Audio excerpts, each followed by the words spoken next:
और अब बात करेंगे कि सिंध हाई कोर्ट में लापता शहरियों के केसेस की समाअत हुई। अदालत ने लापता अफराद की बाजियाबी के लिए JIT बनाने का हुक्म दे दिया। अदालत ने कहा सेक्रेटरी दाखिला JIT की तश्कील का नोटिफिकेशन जारी करें। कोर्ट ने सेक्रेटरी दाखिला और IG सिंध को भी नोटिस जारी कर दिया।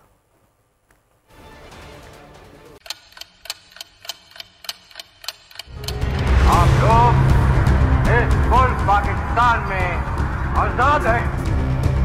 सहाफती उसूलों पर कारबंद। बोल न्यूज ने रखी रिवायत बरकरार। बोल न्यूज की जानिब से देखने वालों को यौम आजादी की बेहद मुबारकबाद। मुल्क भर से जश्न आजादी की तकरीबात बोल ने दिखाई अपनी स्क्रीन पर।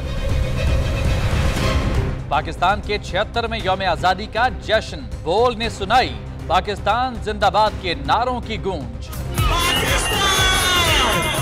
बोल की सबसे बड़ी ट्रांसमिशन में पाकिस्तान का नाम रोशन करने वालों ने दिए कौम को पैगामात। बेपनाह मुश्किलात का सामना करके इस मुल्क को हासिल किया। आज़ाद कौमों को बहुत सी कुर्बानियाँ देनी पड़ती हैं। 76 वालियों में आज़ादी का दिन जोश खरोश के साथ मनाया, क्योंकि जिंदाबाद पाकिस्तान ये है बोल की पहचान।